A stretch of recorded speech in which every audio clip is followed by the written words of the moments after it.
이 시간 함께 하나님 말씀 여시겠습니다. 오늘 우리에게 주신 하나님의 말씀 로마서 12장 1절의 말씀입니다. 로마서 12장 1절의 말씀, 제 성경으로 신약 256면에 있습니다.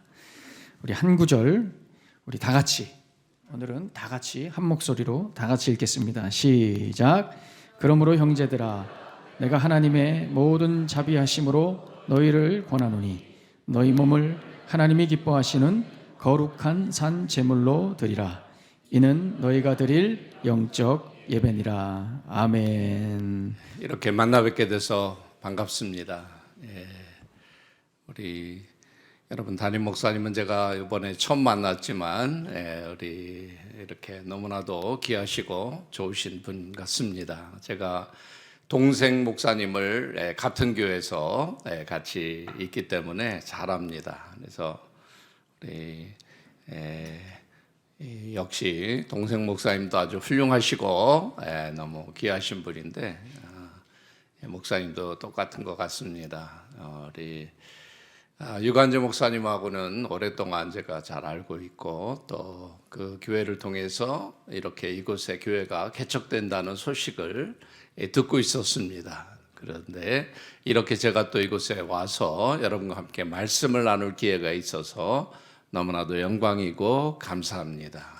또 이곳에 이렇게 아름다운 교회가 세워져서 여러분이 예배하는 모습을 보니까 정말 하나님의 기름 부음이 있고 큰 은혜가 있는 교회, 정말 앞으로 기대가 되는 교회입니다. 저는 폴틀랜드 오레곤이라는 시애틀에서 조금 밑에 떨어진 그 지역에서 교회를 개척해서 20년 목회를 했습니다. 그러다가 총회 총무로다가 임명이 돼서 지금은 풀타임으로 총회 총무 사역을 하고 있습니다. 그래서 총회 전체를 운영하며 또 많은 교회들을 방문합니다. 저희 미국의 침례교회가 한인 침례교회가 약 1000개가 있습니다. 그래서 미국에 있는 한인 교회 교단으로는 가장 큰 교단입니다. 그래서 그 1000개 교회가 캐나다에서부터 시작돼서 미주에 저 남미까지 다 커버를 합니다. 그래서 미국에 있는 50개 주 모든 주마다 우리 저희 침례교회가 있습니다. 그래서 아마 다른 사람보다도 가장 많이 제가 여러 교회들을 방문하고 여러 주를 방문하게 됩니다. 그래서 교회들의 사정, 한국 교회 사정은 잘 모르지만 미국에 있는 한인 교회들의 사정들을 안다고 볼 수 있습니다. 코로나 기간 동안 여러분도 어려웠지만 미국에 있는 교회들도 많이 어려웠고 특별히 또 코로나로 인해서 문을 닫는 교회도 있어서 너무나도 마음이 아픕니다. 정말 코로나로 인해서 또 부흥하는 교회도 있지만 대부분의 교회들이 참 큰 시련을 겪었다라고 볼 수 있습니다. 무엇보다도 교회마다 제가 느끼는 것은 예배가 가장 큰 해를 봤다라는 생각입니다. 왜냐하면 매주 나와서, 매주가 아니라 새벽 기도부터 열심히 예배하는 성도들이었는데 그것을 몇 개월 동안, 1년, 2년 동안 예배드리지 못하고 온라인으로만 예배를 드리다 보니까 교회마다 예배가 정말 가장 큰 어려움을 겪었다라고 봅니다. 그래서 오늘날 가장 필요한 메시지가 무엇인가? 예배가 다시 회복되어야 한다고 봅니다. 그래서 오늘 여러분과 함께 참된 예배를 회복하라는 제목으로 같이 말씀을 나누기 원합니다. 참된 예배란 무엇인가? 그리고 우리가 어떻게 올바로 하나님께 예배 드릴 수 있을까? 평생을 예배 드렸지만 예배를 바로 드리지 못하는 사람들이 있습니다. 그래서 같이 말씀을 통해서 이것을 나누기 원합니다. 예배는 우리의 삶의 가장 중요한 목적입니다. 하나님이 우리를 창조할 때 하나님은 우리로부터 예배를 받으시기 위해서 창조하셨다라고 볼 수 있습니다. 모든 백성들이, 모든 열방이 하나님을 예배하는 것, 그걸 보시기 원하시는 것입니다. 그러나 가장 먼저 내가 하나님께 올바로 예배드리는 것을 하나님은 보시기 원하십니다. 이스라엘 역사에 보면 이스라엘 백성들 가운데서도 또한 예배를 잃어버리고 예배를 드리지 못했을 때가 있었습니다. 하나님이 선택한 하나님의 백성들이었는데 예배를 못 드렸습니다. 언제입니까? 애굽에서 노예 생활을 할 때입니다. 처음 애굽에 도착했을 때는 열심히 하나님을 예배했습니다. 그러나 애굽의 노예가 되는 순간 더 이상 자유가 없었습니다. 오늘은 안식일이니까 우리 일 못합니다. 하나님께 예배 드려야 됩니다. 이게 통하지 않았습니다. 365일 매일 일하러 가야 됐습니다. 예배 시간이 없었습니다. 물론 자기 전에 또는 아침에 일어나서 예배하는 사람들이 있었겠죠. 그러나 점점 시간이 가면서 많은 사람들은 예배를 드리지 못하다 보니까 하나님으로부터 멀어졌고 하나님으로부터 떠나고 애굽의 그런 문화와 상황 속에 적응해 가기 시작했습니다. 그러면서 이스라엘 백성들의 사정은 더 악화됐고 결국 소수의 사람들이었지만 하나님을 사모하는 사람들이 하나님께 부르짖기 시작합니다.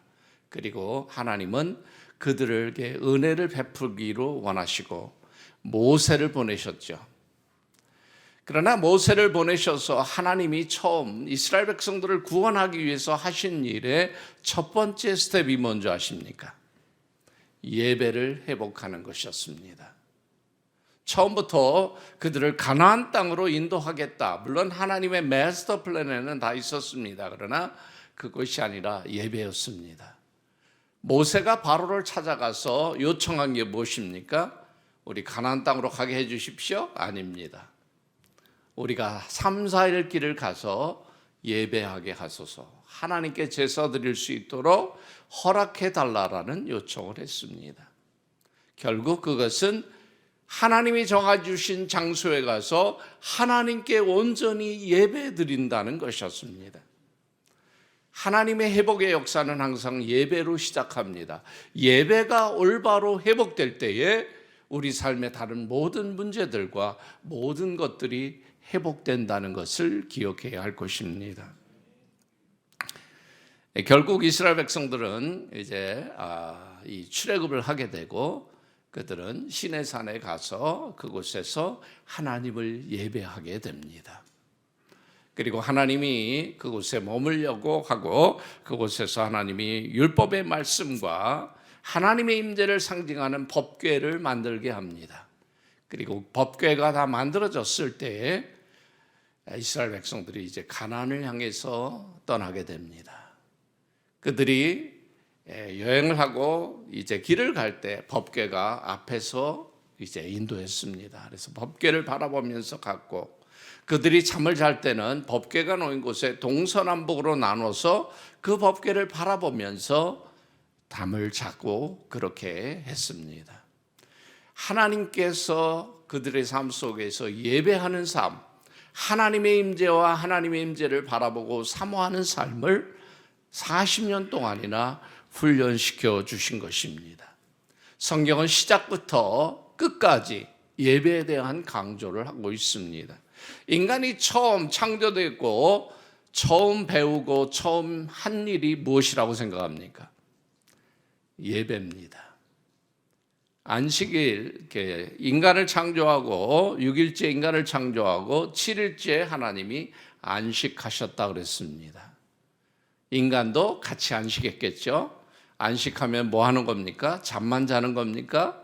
쉼이 있지만 또한 하나님을 예배하는 것입니다. 그래서 인간이 처음 한 것은 예배했다라고 볼 수 있습니다. 성경에서 아담의 두 아들에 대한 소개가 처음으로 나오는데 거기에 보면은 아담의 두 아들 가인과 아벨에 대해 언급하면서 거기에 중요한 것 예배에 대한 언급을 합니다. 그리고 왜 그 자손들이 축복받고 왜 저주를 받았는가? 예배를 올바로 드려야 했을 때 축복받는다는 것, 그것이 얼마나 중요한가를 성경은 가르쳐주고 있습니다. 이스라엘 백성들이 올바로 예배드리지 않고 금송아지를 만들어 놓고 이것이 우리를 인도한 하나님이다 했을 때 하나님은 분노하셨고 그들을 오히려 다 죽이겠다라는 말까지 하십니다. 모세의 기도로 오히려 하나님이 은혜를 베푸시고 용서하셨지만 올바로 예배드리지 않을 때 하나님이 진노하신다는 것을 볼 수 있습니다. 하나님이 선지 시대에서 왕을 선택해서 사울 왕 하나님이 기뻐하셨다 그랬습니다. 기뻐하셔서 하나님이 선택하셔서 세운 사울 왕이었지만 하나님은 그를 버리셨습니다. 그도 훌륭한 사람이었고 정말 사람들이 칭송했었습니다. 왜 버렸습니까? 예배를 잘못 드렸기 때문입니다. 물론 그 후에 또 여러 가지 죄를 졌지만 처음 시작은 예배를 잘못 드렸기 때문에 제사장만이 예배를 인도할 수 있고 제사를 드릴 수 있는데 전쟁이 나가기 전에 제사를 드리고 나가야 되는데 제사장이 도착하지 않습니다. 적들은 막 가까이 오고 군사들은 막 그냥 어쩔 줄 모르고 그러는 가운데 다급해지자 내가 하겠다 하고 본인이 제사를 합니다. 하나님이 기뻐하시지 않았습니다. 다윗 왕도 사실 너무 많은 죄를 졌습니다. 사람도 죽이고 못된 일도 많이 했습니다. 그러나 하나님의 인정을 받고 하나님이 그를 축복해 주시는데 그 자신만 축복하는 것이 아니라 그 아들만 축복하는 것이 아니라 내 자손 대대손손 모두 축복하겠다는 약속을 합니다. 아니 다윗이 뭐를 그렇게 잘했길래 이런 축복을 하셨는가? 예배입니다. 예배를 잘 드렸습니다. 다윗은 예배에 올인했던 왕이었습니다.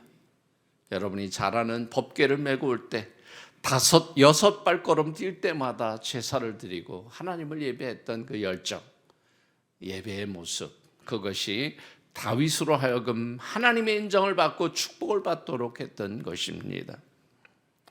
지상대 사명인 선교와 전도의 궁극적인 목적이 무엇입니까? 전도하는 것, 그것으로 끝나는 것이 아니라 전도받은 사람들이 예배하도록 하는 것입니다. 즉 예배가 선교의 목적이라는 것입니다. 마지막 주님이 다시 오실 때 모든 열방과 모든 민족들이 주님을 예배할 것이다 그랬습니다. 천국에서 우리가 영원히 할 일이 무엇입니까? 천국에 가면 더 이상 전도할 필요 없습니다. 더 이상 성경 공부할 필요 없습니다.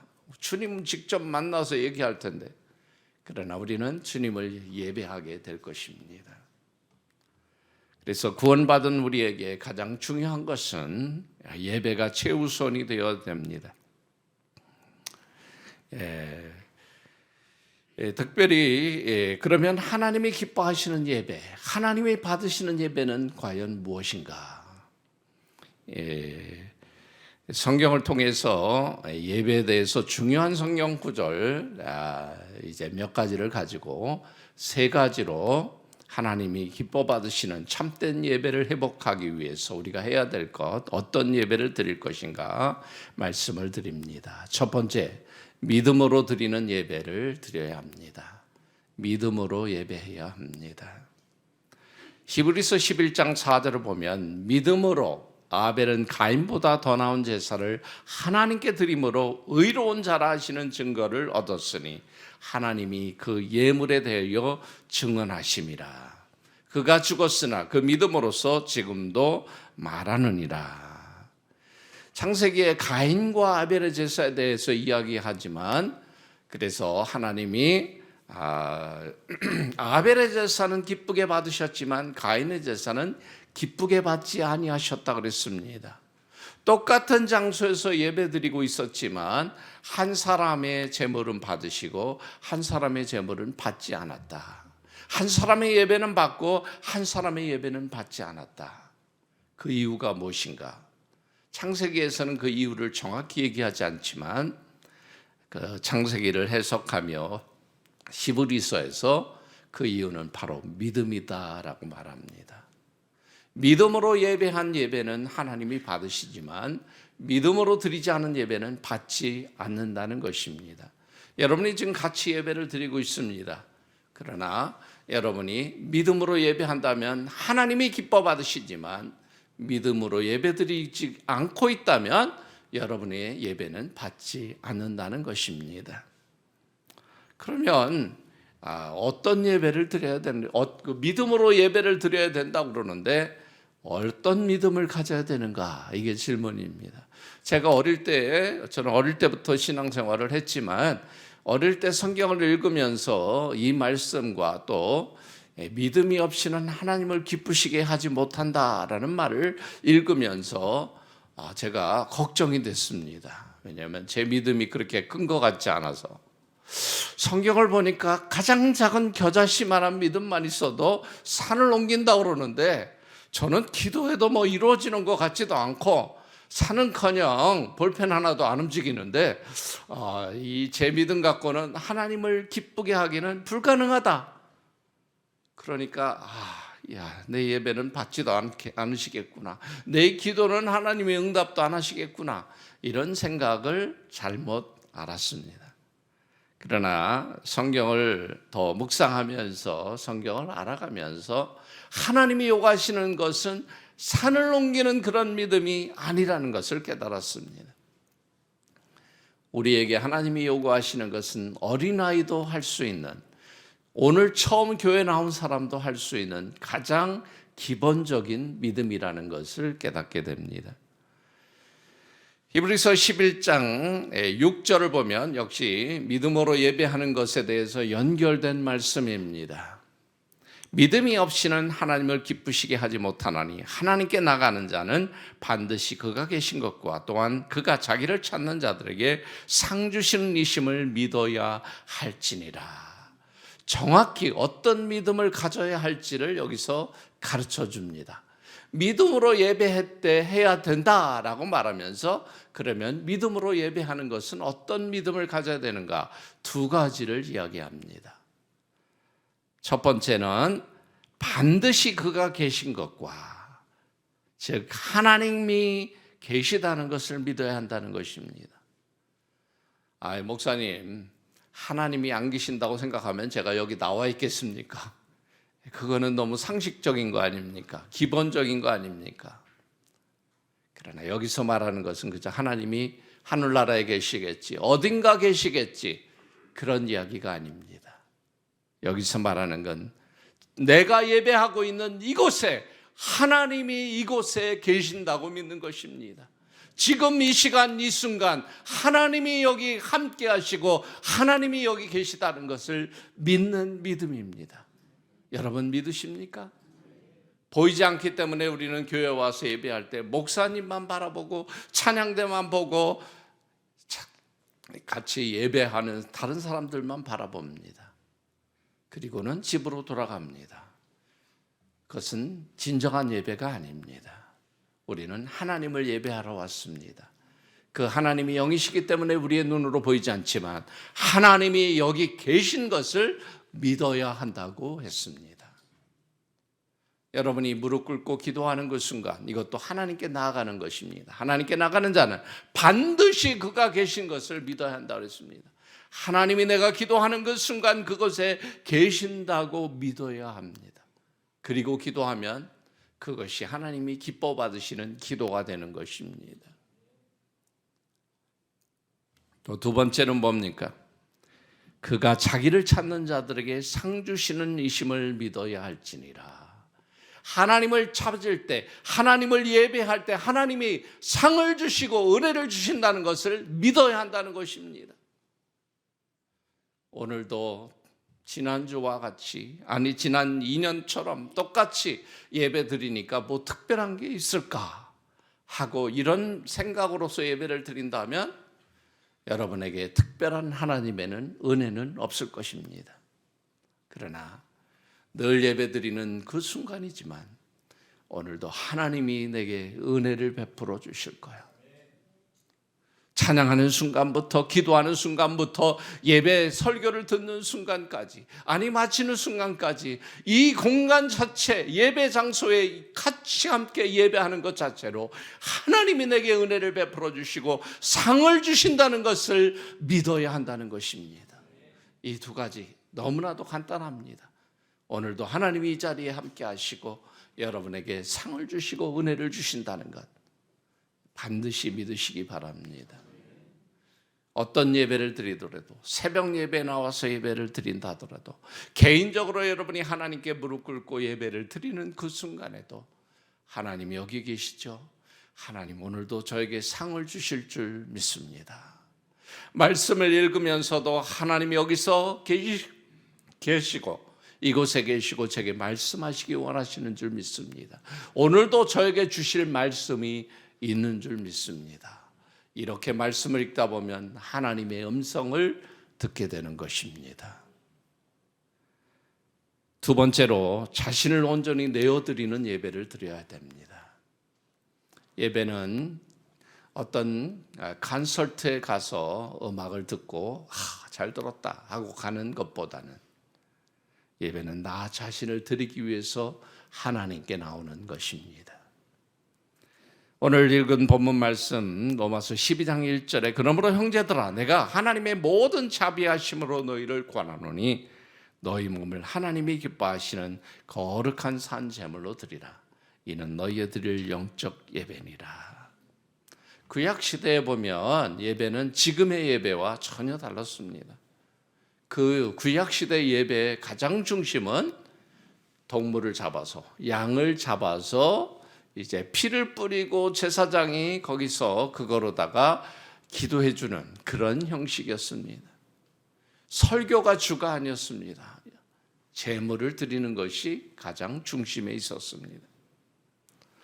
그런데 왜 오늘날에는 신약시대에 와서 우리들은 왜 제사를 안 드립니까?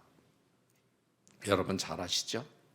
예수 그리스도께서 온전한 어린 양이 되셔서 한 번에 십자가에서 영원한 제사를 드렸기 때문에 더 이상 우리가 제물을 가지고 양을 잡아서 드릴 필요가 없습니다. 이제는 예수 그리스도의 공로에 의지해서 예수님의 이름으로 나와서 우리가 예배하면 되는 것입니다. 그러나 우리가 종종 놓치고 있는 것은 제물을 드릴 필요는 없지만 제물이 뭡니까? 나를 대신해서 죽는다는 의미입니다. 양을 잡는 이유는 내가 죄를 범했으니까 내가 죽을 수는 없지만 양이 대신해서 나를 위해서 죽는다는 것입니다. 예수님이 나를 위해서 죽으셨지만 나 자신을 다시 드리는 그 정신과 그 예배의 정신은 지금도 똑같다는 것을 말씀드립니다.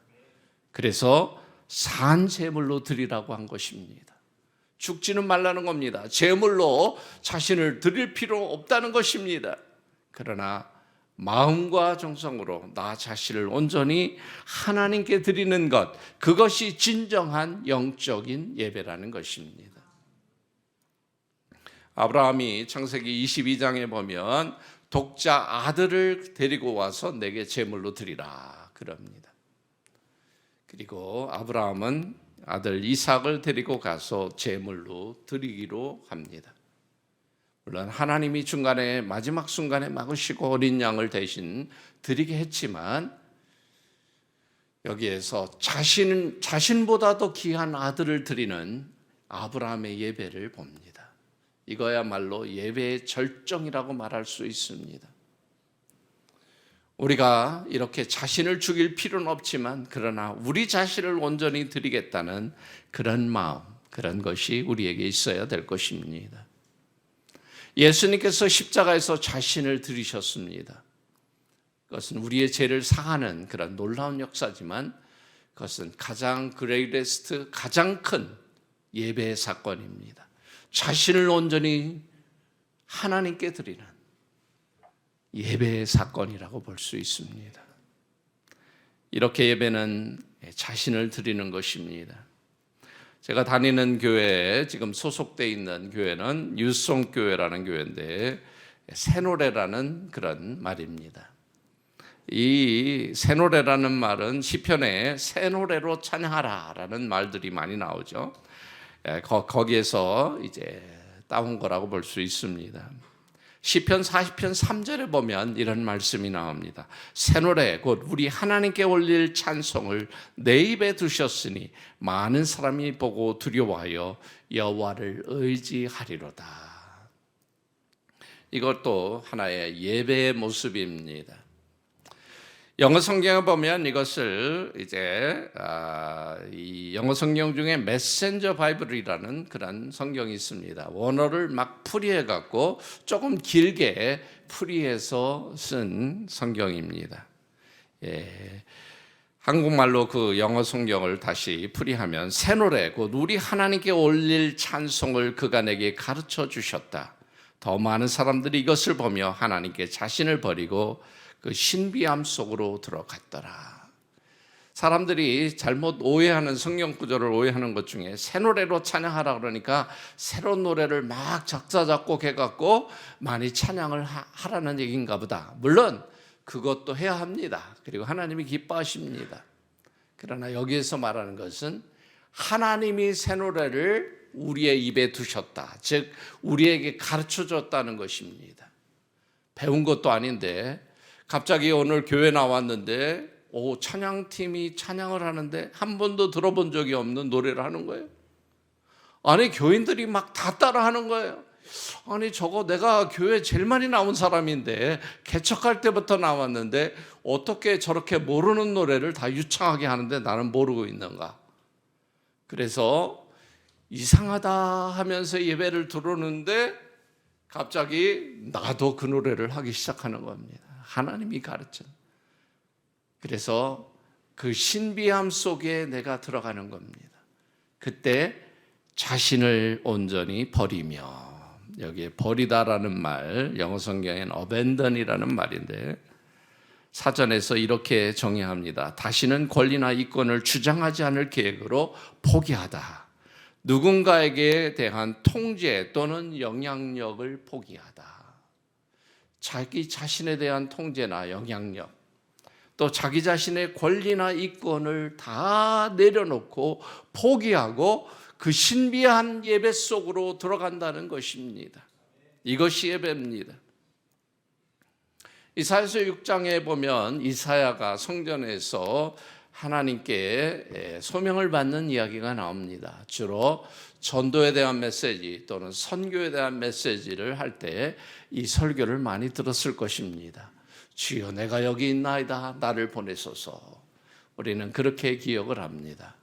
그러나 이 사건은 예배의 절정에 이른 한 이사야의 모습입니다. 이사야는 자기가 존경하던 왕이 이스라엘을 개혁하고 하나님의 나라를 회복시킬 거라는 기대를 갖고 있었습니다. 그런데 그 왕이 갑자기 돌아가셨습니다. 그래서 성전에 와서 하나님께 항의하며 기도합니다. 하나님 어찌 이럴 수 있습니까? 어찌 이렇게 이 훌륭한 왕을 데려가십니까? 소망을 뒀었는데 그렇게 한참 기도하다가 그 기도가 바뀝니다. 하나님이 하시는 일을 제가 어떻게 알겠습니까? 하나님의 뜻이 있으시겠죠. 하나님이 무슨 일을 하시든지 앞으로 어떻게 하시든지 하나님 제가 여기 있으니까 하나님이 알아서 하십시오. 제가 여기 있습니다. 그때 하나님이 내가 이 사람들에게 누구를 보낼까? 누가 가서 나의 메시지를 전할 것인가? 하나님이 그렇게 말합니다. 그때 이사야가 주여 내가 여기 있나이다. 나를 보내소서. 이거는 그냥 이루어지는 것이 아닙니다. 예배의 절정에 이른 사람들만 하나님의 부르심에 즉각 반응할 수 있는 것입니다. 안타까운 것은 많은 사람들이 예배 장소에 나왔다가 헌금도 하고 설교도 듣고 또 때로는 감동도 받고 돌아가지만 한 번도 자기 자신의 권리와 통제력을 포기하지 않고 내려놓지 않고 다시 돌아갑니다. 아니 목사님, 내가 나를 통제하지 않으면, 내가 우리 가정을 지키지 않으면 누가 지키고 누가 통제합니까? 하나님이 다스려 주실 것입니다. 우리에게 근심, 걱정, 불안한 염려들이, 두려움이 왜 생깁니까? 내가 다스리기 때문입니다. 물론 우리가 인간이기 때문에 이것을 완전히 이곳에서 자유로울 수 없습니다. 그래서 하나님께 다 맡겼다고 하지만 또 돌아가는 길에 걱정이 막 돌아오기 시작하고 불안해하기 시작합니다. 그래서 우리는 계속 하나님께 예배해야 됩니다. 또 와서 하나님 여기 또 내려놓습니다. 하나님이 맡아주십시오. 제 인생 하나님의 것입니다. 제 모든 문제 하나님이 주관하시는 줄 믿습니다. 하나님께 내려놓습니다. 이렇게 하나님께 맡겼을 때 또한 하나님이 우리의 삶을 책임져 주시는 것입니다. 그래서 예배에 와서 뭔가를 받아가려고 하는 것보다는 나 자신을 하나님께 드리는 그런 산제사로 드리는 예배를 드리시기를 바랍니다. 마지막으로 예배는 하나님과의 만남을 사모하는 것입니다. 하나님과의 만남을 사모하는 예배를 드리시기 바랍니다. 하나님께 나아가 하나님의 임재 속으로 들어가는 것이 예배입니다. 코로나 시대에 가장 많이 아마 인용되며 기도할 때 사용된 성경 구절이 있다면 역대하 7장 14절일 것입니다. 내 이름으로 일컫는 내 백성이 그 악한 길에서 떠나 스스로 낮추고 기도하여 내 얼굴을 찾으며 내가 하늘에서 듣고 그들의 죄를 사하고 그 땅을 고칠지라. 하나님께서 고쳐달라고 우리는 이것을 붙들고 많이 기도했을 것입니다. 이 말씀을 많은 사람들이 두 가지를 생각하면서 이 말씀을 봅니다. 즉 하나님의 회복과 하나님의 부흥과 하나님의 치유를 구할 때 두 가지가 필요하다. 첫 번째, 악한 길에서 떠나. 즉 회개하고 악한 길에서 떠나야 된다. 우리가 회개해야지 하나님이 용서해 주신다. 두 번째는 스스로 겸비하고 기도하여 겸손하게, 때로는 금식하면서 겸손하게 하나님께 기도하면 하나님이 고쳐주신다. 이 두 가지만 생각을 하는데 여기는 세 가지가 있습니다. 세 가지가 있는데 그 다음에 뭡니까? 내 얼굴을 구하면, 내 얼굴을 구하면. 전염병이 있었습니다. 그러면 우리의 기도 제목이 무엇이어야 되겠습니까? 전염병이 사라지게 해 주십시오. 코로나가 사라지게 해 주십시오. 이게 기도 제목이 되어야 될 것 같습니다. 그런데 주님이 뭐라고 했습니까? 너희는 겸손히 기도하라. 내 얼굴을 구하며. 주님이 우리에게 가르쳐 주신 것은 하나님의 얼굴, 하나님의 임재를 구하라. 그러면 다 해결될 것이라고 말합니다. 예배를 통해 우리는 하나님의 임재를 경험하고 하나님께 더 가까이 나아가고 하나님을 만나는 그런 놀라운 일이 일어나야 됩니다. 이것이 성경에 나오는 대표적인 예배들에게 나타났던 공통점입니다. 다윗이 예배할 때 하나님의 임재가 그곳에 임했습니다. 솔로몬이 성전을 건축한 후에 하나님의 예배 임재가 그곳에 가득했습니다. 사람들이 하나님의 임재를 경험했습니다. 우리가 예배 때마다 이런 하나님의 임재를 경험해야 할 것입니다. 저는 아이들이 4이나 되는데 자녀가 셋은 결혼하고 이제 막내만 남았습니다. 지금은 막내도 이제 장성에서 지금 교회에서 대학부를 맡아서 대학부 전도사로 사역하고 있습니다. 그런데 전 아이들이 자라면서 자랄 때 그런 기억들과 추억들이 참 오래 남고 참 그리운 부분도 많이 있습니다. 저도 그렇게 키가 작은 편이 아니고 와이프도 꽤 큰 키라 아이들이 다 큰 편입니다. 제 아들은 저보다도 머리가 하나 더 있을 정도로 큽니다. 그런데 신기하게 막내는 굉장히 작은 편입니다. 그래서 반에서 꼴찌 아니면 꼴찌에서 두 번째 정도로 이렇게 키가 작았습니다. 어릴 때는 왜 나는 키가 안 크냐고 말하면 조금만 기다려라. 엄마 아빠를 봐라. 다 큰데 너도 클 거다. 이렇게 했는데 점점 시간이 가도 안 크는 겁니다. 그러니까 왜 나는 이러냐. 엄마 아빠 딸 맞느냐. 이렇게 말해서 와이프가 그 이유를 정확히 해석했는데 이 할머니 닮아서 그렇다. 저희 어머님이 약간 작은 편이거든요. 키는 작고 막내지만 아주 독립심이 강하고 리더십이 강합니다. 그래서 이 사형제 중에서 제일 대장 노릇하고 많은 중요한 결정들 다 하고 아빠에게 뭔가 전달할 일이 있으면 항상 걔가 대표로 와서 아빠를 마음을 사로잡고 갑니다. 어릴 때부터 약간 독립심이 강하다는 것을 알 수 있었는데 그것은 주로 아이들이 집에서는 잘 놀다가도 밖에 나갈 때는 안으라고 합니다. 그래서 엄마가 안고 가야 되고 지가 걸어가려고 안 합니다. 그런데 얘는 다른 애들과 다르게 걷기 시작하니까 자기 내려놓으라. 내리겠다는 겁니다. 내가 왜 걸을 수 있는데 안고 가냐. 한마디로 그렇게 말합니다. 어떤 때 이제 찻길이 있고 그러니까 손을 잡고 찻길에 가면 안 되니까 위험하니까 손을 잡으려고 그러면 손을 뿌리치고 자기 혼자 가겠다고 합니다. 아니 내가 어린 내주 아냐? 내가 걸을 수 있는데 왜 손을 붙여가냐? 속으로 그렇게 말하는 것 같았습니다. 이렇게 독립적이어서 지금도 엄마 아빠가 말하면 참고는 하고 그러지만 결국 결정은 자기가 다 합니다.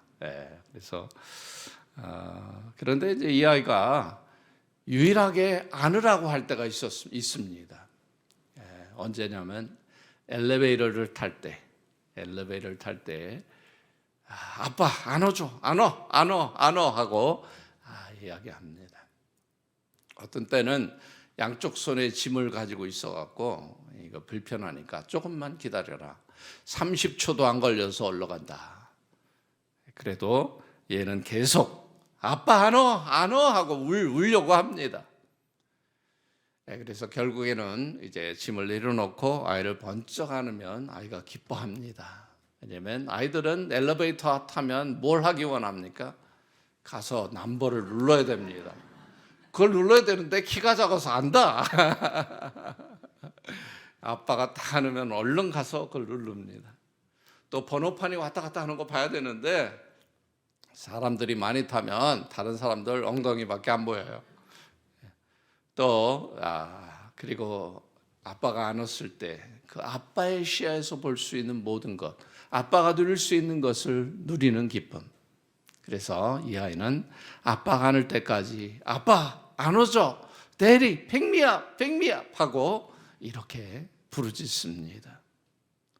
사실 같은 엘리베이터 안에 있고 상황과 여건이 변하는 거 아무것도 없습니다. 그러나 아빠가 안았을 때 이제 아빠의 시야에서 모든 것을 바라보고 있는 것입니다.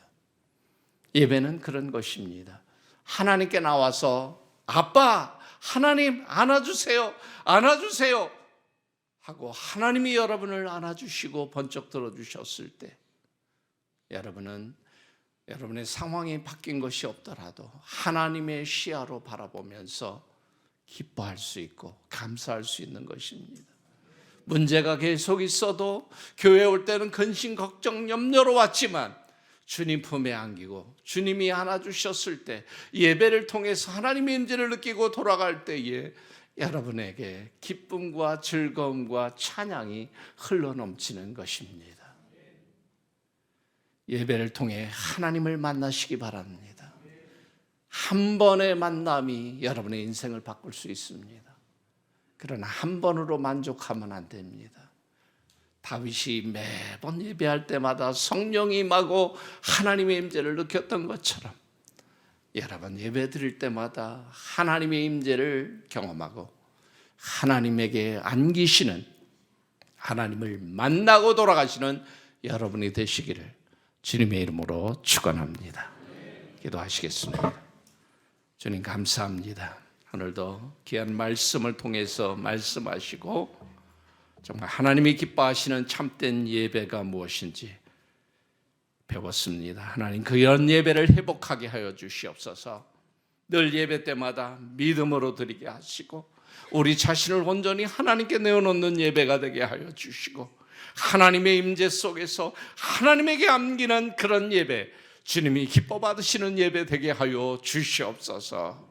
아버지 하나님이여, 이 원천 성광교회가 주님을 올바로 예배하여 하나님을 기쁘시게 하고 다윗이 받은 놀라운 축복을 받아 모든 성도들의 대대손손 주님을 올바로 예배하는 축복, 또한 주님이 기뻐 받으시는 예배를 드리는 놀라운 축복이 있게 하여 주시옵소서.